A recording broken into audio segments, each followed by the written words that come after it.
আসসালামু আলাইকুম। আপনাদের সাথে আমি গুরুত্বপূর্ণ একটা বিষয় শেয়ার করতে চাই। তার আগে আমরা একটু কয়েকটা ছবি দেখব। যেমন এই স্টুডেন্টটা, উনি কিভাবে ইংলিশ শিখলেন, রাইট? তারপরে আরেকজন স্টুডেন্ট, উনি কিভাবে ইংলিশ শিখলেন। তারপর আরেকজন, তারপর আরেকজন। এই যে আপনাদেরকে যদি আমি এরকম ছবি দেখাইতেই যাই, তাহলে হয়তো কয়েকশো ছবি আমি দেখাতে পারবো। তারা হচ্ছেন প্রবাসী। তারা প্রবাসে থাকেন, খুবই ব্যস্ত মানুষ। তারপরেও তারা ইংলিশটা শিখতে পেরেছেন। এখন আমার প্রশ্ন হচ্ছে, কিভাবে তারা এত ব্যস্ততার মধ্যে থেকেও ইংলিশটা শিখলেন? How did they learn English? What was the magic point? আসলে তারা কিভাবে ইংলিশ শিখলেন? এটা যদি আমি আপনাদেরকে এক্সপ্লেইন করতে চাই, তাহলে আমি ৩টা বিষয় আপনাদের সাথে শেয়ার করব। নাম্বার 1, উনারা প্রতিদিন একটা নির্দিষ্ট নিয়ম মেনে প্র্যাকটিস করেছেন। যদি আপনি ইংলিশ শিখতে চান, তাহলে এভরি সিঙ্গেল ডে আপনাদের মোটামুটি ২০০টার মতো বাক্য প্র্যাকটিস করতে হবে। আপনি যত দুর্বল ছাত্রই হন না কেন, যত দুর্বল ছেলে হন না কেন, অথবা মেয়ে হন না কেন, অথবা পুরুষ হন না কেন, whoever you are, যত দুর্বল হন না কেন, আপনি যদি প্রতিদিন ২০০টা করে বাক্য প্র্যাকটিস করেন, আপনি ইংলিশে কথা বলতে পারবেন ইনশাআল্লাহ। তারপর ওনারা কি করেছেন? প্রতিদিন অডিও প্র্যাকটিস করেছেন। ওনাদের একটা লার্নিং পিরিয়ড ছিল।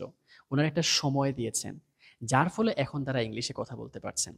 তো আপনারা যারা প্রবাসে আছেন, আপনারা যারা ব্যস্ত, আপনারা যারা চাকরি করছেন, আপনারা যারা বাংলাদেশের বিভিন্ন জায়গায় আছেন, হতে পারেন আপনি স্টুডেন্ট, হতে পারেন আপনি গৃহিণী। আপনারা যদি ইংলিশ শিখতে চান, তাহলে আপনারা তাদের মতোই একটা পদ্ধতি ফলো করতে হবে। একটা সময় আপনাদেরকে ইনভেস্ট করতে হবে ইংলিশ শেখার জন্য। ইংলিশটা আপনি চাইলেও র‍্যান্ডম ওয়েতে একদিন প্র্যাকটিস করলাম, আরো ২ দিন প্র্যাকটিস করলাম না। এরকম করলে ইংলিশ শেখা যাবে না। ইংলিশ শেখার জন্য আপনাদেরকে প্রতিদিন প্র্যাকটিস করতে হবে। কারণ প্রতিদিন প্র্যাকটিস করলে আপনার ইমপ্রুভমেন্ট আস্তে, আস্তে হতে থাকবে। কিন্তু যদি আপনি একদিন প্র্যাকটিস করেন, একটু ইমপ্রুভমেন্ট হলো, আরো ৫ দিন করলেন না, ইমপ্রুভমেন্টটা কিন্তু আবার আপনার ডিক্রিজ হয়ে যাবে। ইনক্রিজ যেরকম হয়, প্র্যাকটিস না করে ডিক্রিজও সেরকম হয়ে যায়। তার মানে বোঝা গেল যে আমরা যদি ইংলিশে কনসিস্টেন্সি ধরে রাখতে পারি ইংলিশ প্র্যাকটিসটার মধ্যে, তাহলেই আমরা ইনশাআল্লাহ ইংলিশে কথা বলতে পারবো। তো তারা যেভাবে ইংলিশে সফলতা অর্জন করেছেন, আশা করি আপনারাও ইংলিশে প্রতিদিন প্র্যাকটিস করার মাধ্যমে সফলতা অর্জন করতে পারবেন। এখন কিভাবে প্র্যাকটিস করবেন, কিভাবে ইংলিশ শিখবেন সেটা জানার জন্য আপনারা আমাদের ফ্রি ক্লাসে জয়েন করতে পারেন। ফ্রি ক্লাসটা অনলাইনে হয়।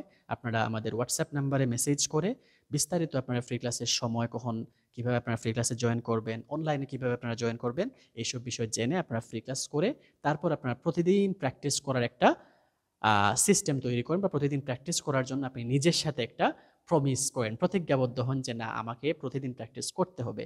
I have to practice every day to learn English ইনশাআল্লাহ। তাহলে আপনিও সফল হতে পারবেন এবং ইংলিশে যে আপনার একটা ইচ্ছা আছে ইংলিশ শেখা, সেইটাও ফুলফিল হতে পারবেন। Thank you so much.